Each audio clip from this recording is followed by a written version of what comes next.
નમસ્કાર. જે પણ એન્જિનિયરિંગ ઉમેદવારો ગુજરાત પોલીસમાં ટેકનિકલ ભૂમિકા શોધી રહ્યા છે એમના માટે એક ખૂબ જ મોટી તક આવી છે. સબ ઇન્સ્પેક્ટર મોટર ટ્રાન્સપોર્ટની ભરતી જાહેર થઈ ગઈ છે. તો ચાલો આ ભરતીની બધી જ મહત્વની વિગતોને એક પછી એક સમજીએ. હા, ગુજરાત પોલીસ ભરતી બોર્ડે કુલ 35 જગ્યાઓ માટે અરજીઓ મંગાવી છે. આ એક ટેકનિકલ રોલ છે, એટલે એન્જિનિયરિંગ કરેલા ઉમેદવારો માટે આ એક ખરેખર ઉત્તમ તક કહી શકાય. આ ભરતીની આખી પ્રક્રિયા સંપૂર્ણપણે ઓનલાઈન જ રહેવાની છે અને આજના આ વિશ્લેષણમાં આપણે અરજીથી લઈને પસંદગી સુધીના દરેક સ્ટેપને એટલી વિગતવાર સમજીશું જેથી અરજી કરવામાં કોઈ ભૂલ ન થાય. તો આપણે શું જોવાના છીએ? પહેલાં તો ભરતીની વિગતો, પછી લાયકાતના માપદંડો શું છે એ જોઈશું, અરજી કરવાની સાચી રીત કઈ છે, પરીક્ષા અને પસંદગીની પદ્ધતિ કેવી રહેશે, અને છેલ્લે કેટલીક સૌથી મહત્વની તારીખો અને યાદ રાખવા જેવી બાબતો પર નજર નાખીશું. ચલો તો સૌથી પહેલાં એના પર જ નજર નાખીએ કે આ ભરતીમાં કઈ કેટેગરી માટે કેટલી જગ્યાઓ ફાળવવામાં આવી છે. તો કુલ 35 જગ્યાઓમાંથી 17 જગ્યાઓ જનરલ કેટેગરી એટલે કે બિન અનામત છે.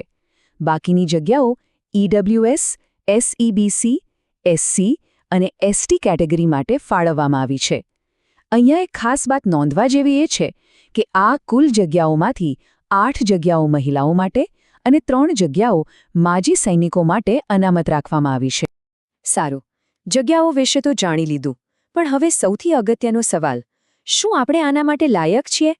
ચાલો, યોગ્યતાના માપદંડો શું છે એના પર આવીએ. અરજી કરતા પહેલાં આ શરતો પૂરી થાય છે કે નહીં એ ચકાસી લેવું ખૂબ જ જરૂરી છે. આ પદ માટે શૈક્ષણિક લાયકાત બહુ જ સ્પષ્ટ છે. ઉમેદવાર પાસે ઓટોમોબાઈલ એન્જિનિયરિંગ અથવા તો મિકેનિકલ એન્જિનિયરિંગમાં બેચલર ડિગ્રી હોવી અનિવાર્ય છે. આના વગર અરજી નહીં થઈ શકે.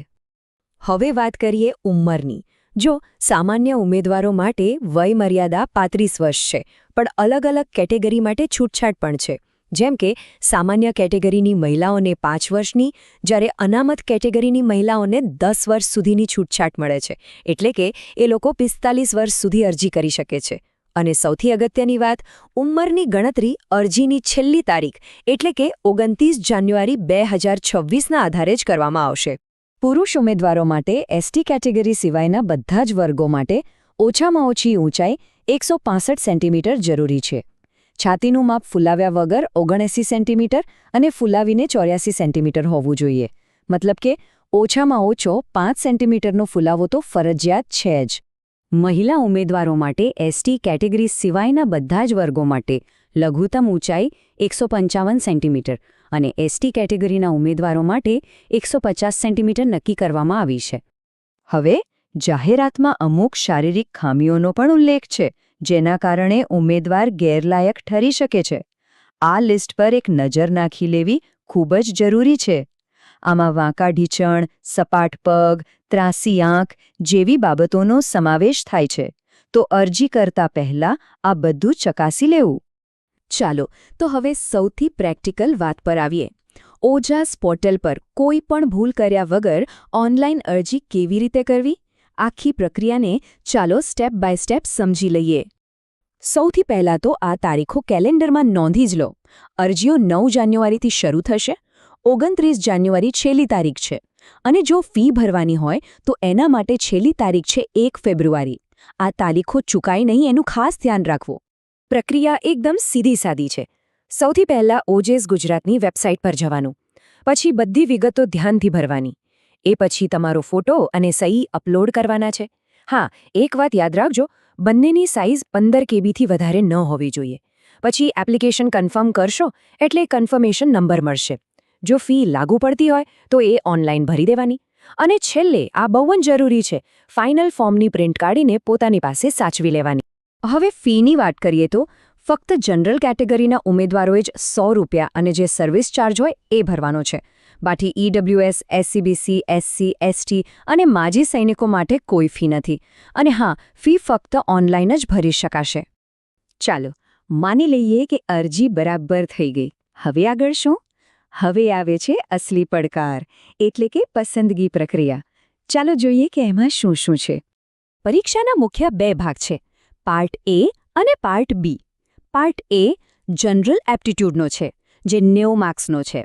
એમાં રીઝનિંગ, ગણિત અને જનરલ અવેરનેસ જેવું આવશે. અને પાર્ટ બી એ છે અસલી ગેમ ચેન્જર. 120 માર્ક્સનો આ પાર્ટ સંપૂર્ણપણે તમારા ટેકનિકલ નોલેજ એટલે કે તમારી એન્જિનિયરિંગની ડિગ્રી પર આધારિત હશે. આ બંને ભાગ માટે ભેગો મળીને 3 કલાકનો સમય મળશે.